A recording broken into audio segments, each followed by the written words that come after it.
We saw round one come and go yesterday. Now, naturally, they're on the West Coast, so not a lot has happened yet today. I see Aaron Rai leading the field right now. And I also see, by the way, Rory McIlroy with a really good first day, too. So I don't know what your opinion was going into this thing, Brad, but certainly I want your thoughts on it. And then I want to dive into Scottie Scheffler as well, who's off to maybe not the start that he wanted. My opinions. I knew there was gonna be some chaos, and I knew that bettors had to be a little weary of firing into this tournament early. I was one of the bettors who kind of got slightly burned. I went with the AM PM wave stack. Basically means you target all the guys in the AM tee times because they're going to have a wave advantage. Well, turns out those AM guys end up getting the worst draw because the PGA Tour suspended play because it was raining too hard. That's fine. Whatever. I think that, as a sports bettor betting golf, you sometimes get into those scenarios, but you want to position yourself to be uh, well positioned as possible. This tournament's been pretty fun because there's been a good mix at the top of the leaderboard. If we look around, there's been golfers who are the short, accurate guys hitting middle of the fairways, like Aaron Rai. And then you have the guys who can just outpower a golf course, like Rory McIlroy, Ryan Fox, who are Wyndham Clark, who are sitting at the top of the leaderboard. One thing that has been true and has been certain about this golf tournament is it has been rewarding guys who have been putting on good ball striking performances. And that's what we've really seen as the theme for the top of the leaderboard. And I think the story outside of that was the day that Scotty Scheffler had yesterday, which I believe was five over par. And that's not to say that he still can't do well in this tournament, but it would be highly unlikely, I would guess, that he would come back and win this, just being so far behind the leader with 3 days to play. And, sometimes he does get off to some of these slow starts and does rally. And we saw it at the Waste Management Open a couple of weeks ago. And certainly we see it all the time with him, and that he usually has a great last day. But is this too far back in this one? Five over? There's a couple things at play here, right? Like Scotty Scheffler, even mixing in his last three starts, is still the best first round golfer in golf by margin in terms of strokes gain data and average finishing position. It's weird. It feels like he's playing a game. Like he's trying to spot the field as many points as possible and see if he can come back. Golf has become too boring for him where winning is just not enough. He wants to do it from distance. Um, is it too far back to win? If anybody could do it, Scotty Scheffler, right? He was in dire straits. He was six over at one point before they blew the horn yesterday.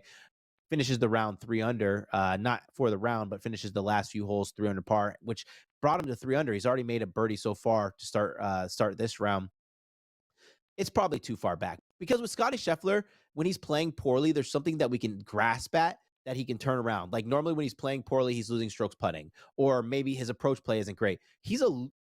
He has lost strokes across the board in round one. He lost strokes on approach, lost strokes putting, lost strokes around the green, and lost strokes off the tee. He has a staggering. This number for Scotty Scheffler is probably a number you don't want to hear ever coming out of a world number one. Has lost minus 1.41 strokes tee to green.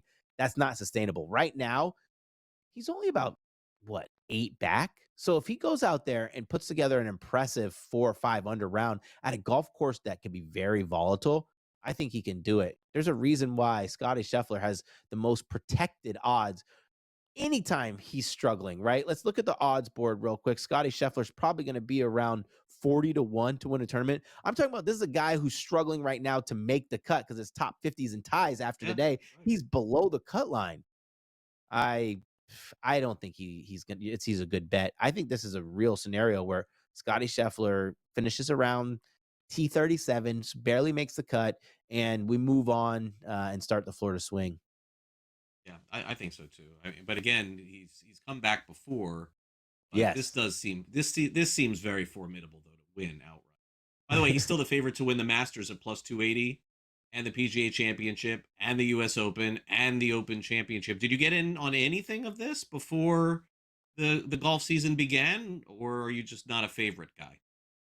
I like betting favorites and I like to pick and choose, but I just feel like with the opportunity to bet into some other markets, like maybe if you like the Thunder to win the West, you parlay the Thunder to win the West and Scotty Scheffler to win the Masters. It's a little bit better.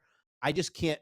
It's just really hard for me to bet a 3 to 1 at a major where half the field is going to try absolute hardest and it's going to be between half the field. That number is just not good enough for me. I actually think you can look a little bit further down the board, because this is the point of the season where you want to collect chips of the longer prices, because if Scotty keeps playing like this, I guarantee you he's not going to be 3-1 to win the Masters. You're probably going to get 6, maybe 7-1. That's what happened to Rory McIlroy, and I was on Rory McIlroy. He turned around and he won the tournament at 7.5. This is a kind of a weird one for me. I didn't know if I was going to get here, but I took Matt Fitzpatrick at 66-1 to win the Masters. He only has 2 top 10s in his Masters history and hasn't had one since 2023. But to win the Masters, you need to be a really good ball striker. And right now, he's been the best ball striker in golf. And I'm taking his stats from overseas as well. If he continues to be the leader on approach, I think his putter will do enough at Augusta for him to contend. All I really need for him at 66-1 is contend, because if he keeps playing like he does, he picks up some wins on tour. By the time he rolls to Augusta, he'll be 30-1. Look at Justin Rose, right? He was 60-1 before Yeah. he won, and now he's all the way down to 30-1. Rory McIlroy, by the way, show that board again, Luke. Rory McIlroy, the winner last year, 7-1. Bryson DeChambeau, 14-1. John Rahm, who was Scottie Scheffler for a few years at 300 and 400 on the money line. That's gone. Fleetwood 18-1, and Ludwig Oberg at 19-1 as well. So those are the odds for the Masters. We still have a long way to go. And as Brad said, I think that if I'm not mistaken, you got a shot to catch one of these tournaments next week. Am I not mistaken on that one? Orlando? Yeah. Oh, yeah, I do. Enjoy it if you go. I got one in Palm Beach coming here soon, too. Thanks Yeah, I again, Brad, can't for wait. coming on the show. Really appreciate it. We'll catch up again soon. Thanks for having me. Take care.